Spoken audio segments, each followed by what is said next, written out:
Hello दोस्तों, आज हम लोग पढ़ेंगे कॉज ऑफ डिजीज़। ठीक है, तो अपने होम्योपैथी में कोई भी डिजीज़ हो रही है तो उसका क्या कॉज हो सकता है वो हम देखेंगे। दोस्तों, ये टॉपिक बहुत ही इम्पोर्टेंट है एग्ज़ाम पॉइंट ऑफ व्यू से। इसमें कोई ना कोई कॉज जो है आपको 5 नंबर में पूछ लेता है। ठीक है, तो कॉज ऑफ डिजीज़ का मतलब होगा कॉजा मॉर्बी। ठीक है, या तो यही 20 नंबर में पूछ लेगा कॉजा मॉर्बी बताइए, या फिर इसमें से जो भी हम अभी पढ़ेंगे उसमें से कोई एक एक करके 5 नंबर में पूछा जाता है अक्सर। ठीक है, तो ध्यान से पढ़ेंगे, ये टॉपिक इम्पॉर्टेंट है काफ़ी ज़्यादा।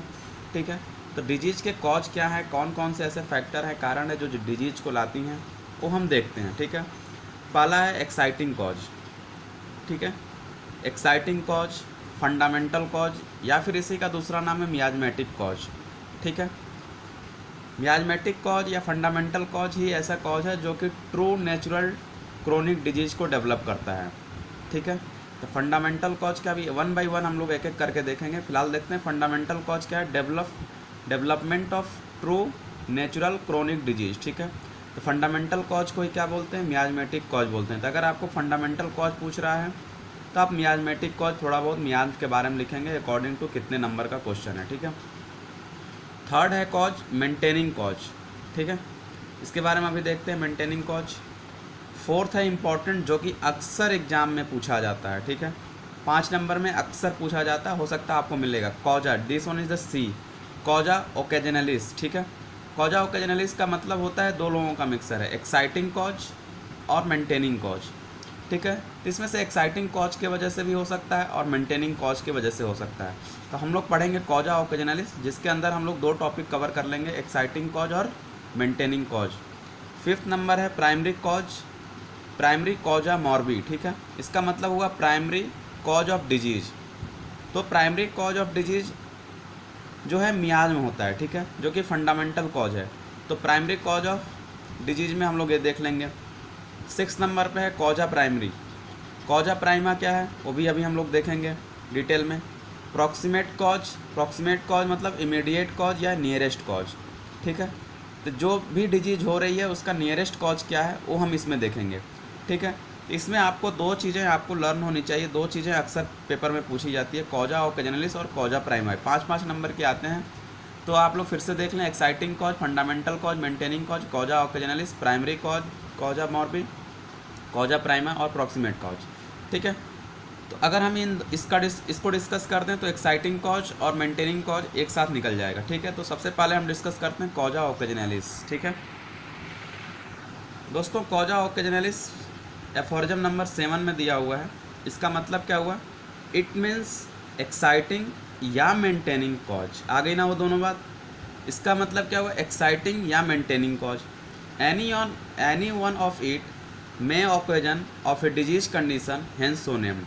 ठीक है, इसमें से कोई भी एक, या तो एक्साइटिंग कॉज की वजह से, या फिर अभी हम लोग देखेंगे ये क्या है, एक्साइटिंग कॉज या मेंटेनिंग कॉज, दोनों में से किसी एक चाहे तो वो डिजीज को ला सकता है। ठीक है, तो कॉजा ओकेजनलिस का मतलब क्या होगा, एक्साइटिंग कॉज या फिर मेंटेनिंग कॉज। ठीक है, तो मैं यहाँ पर ऐसे लिख दिया हूँ, कॉजा ओकेजनलिस, एक्साइटिंग कॉज या मेंटेनिंग कॉज।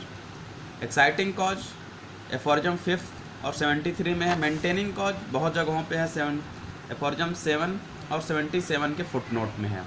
ठीक है, तो कॉजा ओकेजनलिस का मतलब क्या होगा, एक्साइटिंग या मेंटेनिंग कॉज। ठीक है, जैसे हम समझते हैं क्या है ये चीज़ें, जैसे कि strong smelling flower which cause syncope या हिस्टेरिकल सफरिंग। ठीक है, तो कोई बंदा है, ठीक है, तो उसने जो है फ्लावर को स्मेल किया जिसके कारण उसको सिंकोप हो गया या हिस्टेरिकल सफरिंग आ गई। ठीक है, ये एक कॉज हुआ कि नहीं। जैसे दूसरा एग्जांपल देखिए, foreign body in our organ excite inflammation. जैसे कि हमारे आँखों में कुछ चला जाता है तो तुरंत इन्फ्लामेशन हो जाता है, तो भी तो एक कॉज हुआ फॉरेन बॉडी। ठीक है, यहाँ पर ये फ्लावर की स्मेल कॉज हुई, यहाँ फॉरेन बॉडी हुई। जैसे tight bandage on a wound limb that threaten to cause mortification. किसी किसी को देखते होंगे टाइट बैंडेज हो जाता है तो वहाँ पे जो है थिनिंग हो जाती है, तो वो भी तो ये टाइट बैंडेज क्या हुआ, एक कॉज हुआ। ठीक है, ये भी है imperfection of the anus different. तो ये चीज़ें जो है सारी के सारी कॉजा ओकेजनलिस का जो है एग्जाम्पल है। ठीक है, अगर आप बहुत ही ज़्यादा मेंटल एक्जर्सन कर रहे हैं या फिजिकल एक्जर्सन कर रहे हैं तो आपको फैटिगनेस महसूस होगी, ब्रेन फैग का कंडीशन आ सकता है, वो भी एक कॉज है, ठीक है।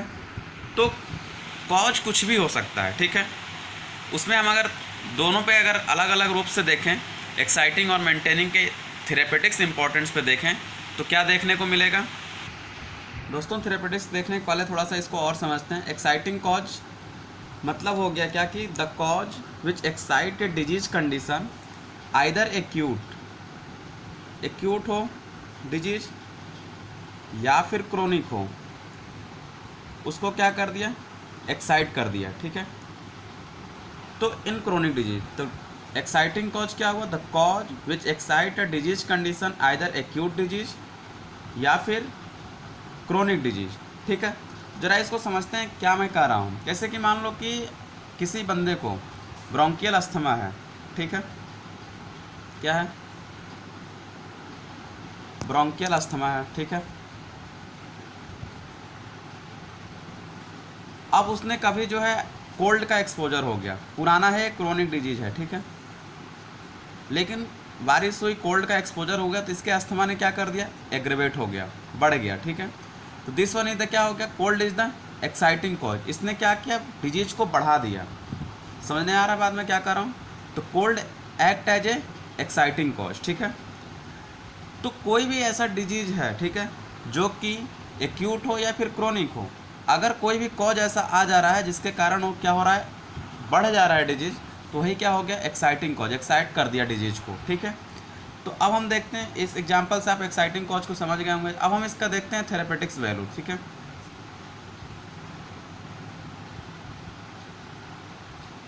थेरेपेटिक्स वैल्यू या इंपॉर्टेंस क्या है ऑफ एक्साइटिंग कॉज, ठीक है। इसमें जो है सबसे पहली बात है कि ये जो है हमें हेल्प करता है मेडिसिन को, एक्यूट या क्रोनिक दोनों में हेल्प करता है मेडिसिन सिलेक्शन में। तो लिखिए helps in selecting the medicine. ये दोनों कंडीशन के लिए, एक्यूट के लिए भी है और क्रोनिक के लिए भी है। आप लोग पूरा लिखेंगे, helps in selecting the medicine in acute and chronic disease. जैसे देखो फिफ्थ अफोरिज्म आप पढ़ेंगे तो इसमें बहुत ही आसानी से लिखा हुआ, देखिए कैसे। अगर मान लीजिए कि किसी को, इसी का एग्जांपल अगर हम ले लें, कोई ऐसा बंदा है जो कोल्ड या फिर डैम्प वेदर का एक्सपोजर हुआ है, कैसा, डैम्प वेदर, बारिश का मौसम था, बाहर घूमने चला गया, ठीक है, उसके वजह से उसको कुछ भी हो गया, कोई भी डिजीज, एनी डिजीज इसके बाद से, तो आया तो आपने डॉक्टर ने पूछा कि आपको क्या हुआ, तो बोला कि हमको जो है कोई एक डिजीज बता दिया, खांसी बुखार जुकाम जो भी है। तो पूछेगा अगला कॉज है कि आपने ऐसा क्या किया कि जो है आपको ये हुआ, तो बोलेगा डॉक्टर साहब बारिश हो रही थी, हम बाहर घूमने चले गए। तो this one is the cold and damp weather जो है ये क्या हो गया, एक्साइटिंग कॉज हो गया, ठीक है। अब इस कॉज के हिसाब से हम वही मेडिसिन चुनेंगे जो इसके कॉज हों। तो ये हेल्प करता है मेडिसिन को, जैसे कि बहुत सारे हाइड्रोजिनोइड कॉन्स्टिट्यूशन के मेडिसिन हैं, ठीक है, जो कि हम इसको चूज करने में, मतलब ऐसे मेडिसिन जो कि कोल्ड या डैम्प से एग्रेवेट होती हैं। तो जैसे ही बंदे ने बताया क्या कि हमारा जो है तबीयत इसलिए ख़राब हुआ क्योंकि कोल्ड का एक्सपोजर हो गया या डैम्प वेदर का एक्सपोजर हो गया, तो ऐसे ही मेडिसिन को हम लोग सेलेक्ट करेंगे जो मेडिसिन जो है इसके एक्सपोजर में आती हो, जैसे रस्टॉक्स हो गई, डल्का मारा हो गई, ठीक है, नाइट्रम सल्फ हो गया। ये सब मेडिसिन हम इस बंदे को दे सकते हैं, कोई भी सिमिलम देख के तो बंदा ठीक हो सकता है। लेकिन अगर यही कॉज ड्राई कोल्ड वेदर का रहता, मान लो कि ड्राई कोल्ड वेदर है, ठीक है, या ड्राई विंड चल रही है, सूखी सूखी हवा चल रही है, तो वहाँ ये मेडिसिन नहीं आएंगी, फिर हो सकता है कोनाइट वगैरह आए। तो एक कॉज पता चला ना हमें, तो कॉज के हिसाब से हमने क्या किया, मेडिसिन का सिलेक्शन किया। तो क्या ये बात समझ में आ गई। तो इसलिए ये इंपॉर्टेंस है, एक्साइटिंग कॉज हमें पता होना चाहिए कि क्या है, ठीक है। जैसे कि अगर किसी बंदे को मान लो कि कहीं पर पेन हो रहा है, तो तुमने पूछा कैसे दर्द हो रहा है, तो बोलेगा डॉक्टर साहब इंजरी हो गई थी, चोट लग गई थी, हम गिर गए थे इसके वजह से। तो इंजरी हो गई थी तो आप अर्निका सोचोगे कि नहीं सोचोगे। लेकिन अगर इंजरी नहीं हुई है, ऐसे ही दर्द हुआ है, तो हम अलग बेसिस पे दवा सोचेंगे। तो injury is the cause, exciting cause या जो भी कॉजा ऑर्गेनालिस है जिसके वजह से हम एक मेडिसिन का सिलेक्शन कर रहे हैं। तो आपको हर एक डिजीज में एलिमेंट फ्रॉम ज़रूर पूछना चाहिए, चाहे क्रोनिक हो चाहे एक्यूट हो, कि आपको ये डिजीज कैसे शुरू हुआ, ठीक है, ये ज़रूर से ज़रूर आप लोग पूछें, ठीक है। कोई इमोशंस भी हो सकते हैं, कोई सैड ग्रीफ कुछ भी हो सकता है जिसके वजह से वो डिजीज़ शुरू हो चुकी है। ठीक है, ये हो गया फर्स्ट पॉइंट। दूसरा क्या है? दूसरा है help to avoid future suffering. ये सब कॉजा ओकेजनलिस अगर पूछेगा तो उसी में सब लिखेंगे आप लोग, जिस हिसाब से 10 नंबर 5 नंबर जिसमें भी पूछे। Help to avoid future suffering, जैसे मान लीजिए कि हमको कोई क्रोनिक डिजीज है, ठीक है, और क्रोनिक डिजीज में आपको पता है कि एक कोल्ड एक्सपोजर से ये एग्रेवेट हो रही है। जैसे ही मौसम ठंडा होता है, बरसात का मौसम आता है, हमारी दिक्कतें बढ़ जा रही हैं, रूमेटिज्म है या XYZ कुछ भी हो, तो आपको चीज़ पता है कि एक्साइटिंग कॉज हमारा कोल्ड है, तो हमें उस चीज़ से बचना चाहिए, अवॉइड करना चाहिए कि हम बाहर ना निकलें। जैसे हमें पता है कि अंडा खाने से हमें दिक्कत होती है, मान लो किसी को एक खाने से कोई डिजीज़ हो जा रही है और एक खाने से डिजीज़ हो जा रही है, तो उसको क्या करना चाहिए? एक को अवॉइड करना चाहिए कि नहीं हम नहीं खाएंगे। तो help to avoid future suffering, अगर आपको पता है तो आप उसको अवॉइड करिए। ठीक है, तो एक्साइटिंग कॉज या कॉजा ओकेजनलिस जो है आपको बताती है कि आपको अवॉइड करना है, और सिलेक्शन ऑफ मेडिसिन में भी आपको वो करना है। ठीक है, थर्ड पॉइंट है क्या मदद करती है? Help HELP। ठीक है, हेल्प इन क्योर ऑफ इंडिस्पोजिशन।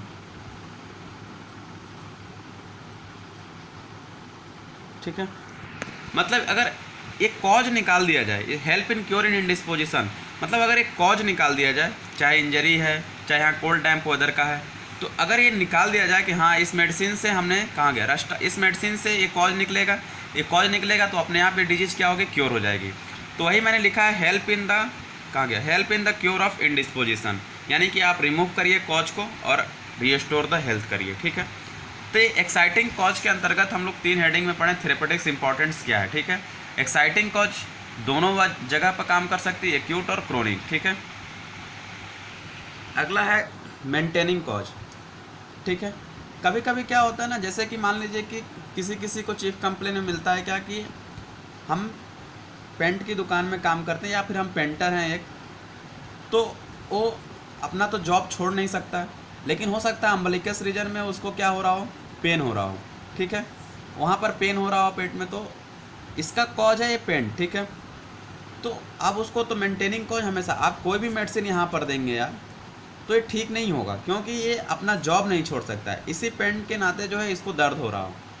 ठीक है, या फिर कोई भी ऐसा बंदा जो अभी हमने एग्जाम्पल लिया पुराना, हाइड्रोजिनोइड कॉन्स्टिट्यूशन वाला कोई बंदा है जिसको रूमेटिज्म है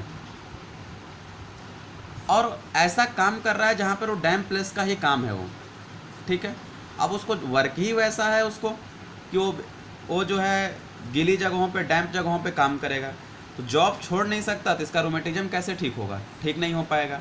this one is the maintaining cause, जो आप मेंटेन करके रखे हुए हैं, तो हार्मफुल अवॉइड करिए आप इन चीज़ों को। आप बोलेंगे नहीं, आप कुछ दिन के लिए वहाँ से हटिए, एक्सपोजर से हटिए, ताकि आपका ये ठीक हो। हम कितनों भी दवा दें, अगर आप मेंटेनिंग कॉज, मतलब आप डैम्प में रहें, मेंटेनिंग कॉज आप मेंटेन किए हुए हैं, तो आप ठीक नहीं होंगे। तो मेंटेनिंग कॉज क्या होता है? Avoidable harmful influence. ठीक है, एक ये हार्मफुल इन्फ्लुएंस है, ठीक है, जो कि रिस्पॉन्सिबल है क्या? क्रोनिक डिजीज के लिए या फिर स्यूडो क्रोनिक डिजीज के लिए। मतलब धीरे धीरे तो ये क्रोनिक डिजीज में ही तो बदल जाएगी, एक दिन में तो हो नहीं जाएगा। एक्साइटिंग कॉज इज़ द तुरंत सडन हो सकता है। डैम्प में हमेशा काम कर रहे हैं, तो रूमेटिज्म हो रहा है इनको, तो इनको पहले यहाँ से हटाइए। ठीक है, तो इसलिए जो है एक हार्मफुल इन्फ्लुएंस है ये। ठीक है, तो जैसे अगर हम और एग्जांपल दें, तो बहुत से लोगों को होता है ना कि एंजाइटी है, लोग कहते हैं आप टेंशन मत लो, टेंशन ना लो, ठीक हो जाएंगे आप। तो अगर कोई टेंशन लेना नहीं छोड़ेगा तो कैसे ठीक होगा? तो एंजाइटी वगैरह वेरी भी हो सकता है, ओवर एक्सर्शन भी हो सकता है माइंड का, कुछ भी हो सकता है। ठीक है, तो यहाँ पर भी थेरेपेटिक्स इंपॉर्टेंस जो हमने पीछे पढ़ा वही चीज़ है कि आप इसको हटाएंगे, रिमूव करेंगे मेडिसिन के सिलेक्शन में, ये सब बहुत ही ज़्यादा इंपॉर्टेंट है। तो हमने दोनों चीज़ देख लिया है, क्या चीज़? एक्साइटिंग कॉज और मेंटेनिंग कॉज, और यही दोनों कॉज मिला के क्या होता है? कॉजा ओकेजनलिस। ठीक है, तो कॉजा ओकेजनलिस के अंदर हम लोग ये दोनों कॉज देख लिए। ध्यान देना, कॉजा ओकेजनलिस अक्सर एग्जाम में आता है। ठीक है, तो आई होप आप लोगों को कॉजा ओकेजनलिस समझ में आ गया होगा। नेक्स्ट है कॉजा प्राइमा। कॉजा प्राइमा दोस्तों एफोजम 6 और फुटनोट में इसका मतलब क्या हुआ, it means inner cause. कॉजा prima का मतलब क्या हो गया, इनर कॉज। अब तक तो हम लोग बाहर से एक्सपोजर देख रहे थे, लेकिन कॉजा प्राइमा में अब हम लोग इनर कॉज देख रहे हैं, या फर्स्ट कॉज, इसका दूसरा नाम क्या है, या फर्स्ट कॉज, या प्रॉक्सिमेट कॉज, या प्राइमी कॉज, ठीक है, या फिर मेन कॉज।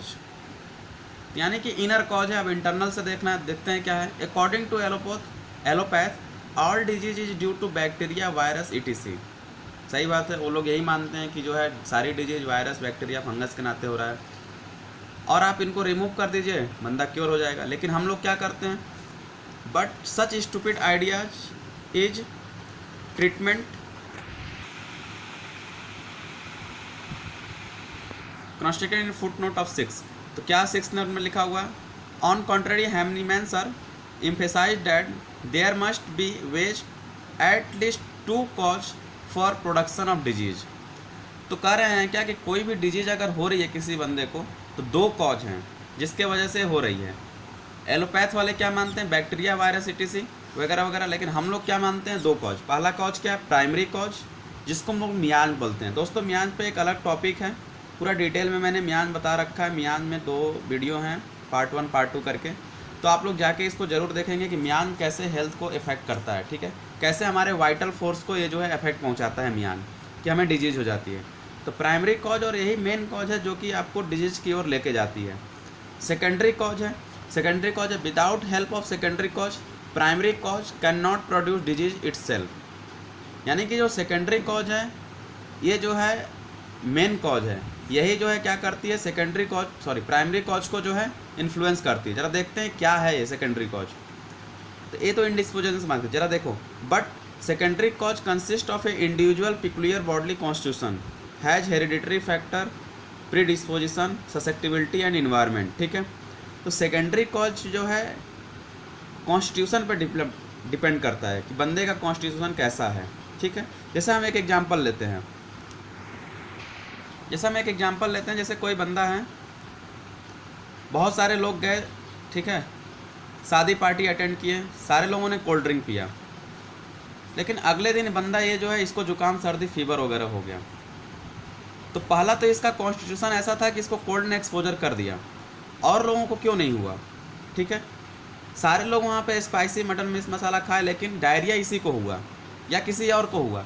तो ये चीज़ें जो है जो मैंने यहाँ पर बताया ना कि सेकेंडरी कॉज कॉन्स्टिट्यूशन पे है कि सारे लोगों ने वहाँ पे आए हुए थे, सारे लोग एक ही चीज़ खाए, लेकिन इन्फेक्ट या फिर डिजीज़ कुछ ही लोगों को हुआ। तो ये पहला कॉज हुआ क्या कि आपकी बॉडी कॉन्स्टिट्यूशन कैसी है, और इसने इन्फेक्ट किया मियान को, यानी कि प्राइमरी कॉज को। तो ये सेकेंडरी कॉज क्या है और प्राइमरी कॉज। आई होप आप लोगों को समझ में आ गया होगा, ठीक है। बाकी इधर कॉजा प्राइमा भी हो गया, कॉजा ओकेजनलिस हो गया, मेंटेनिंग कॉज हो गया, एक्साइटिंग कॉज हो गया। फंडामेंटल कॉज अलग से वीडियो पड़ा हुआ है, आप लोग देख लेंगे।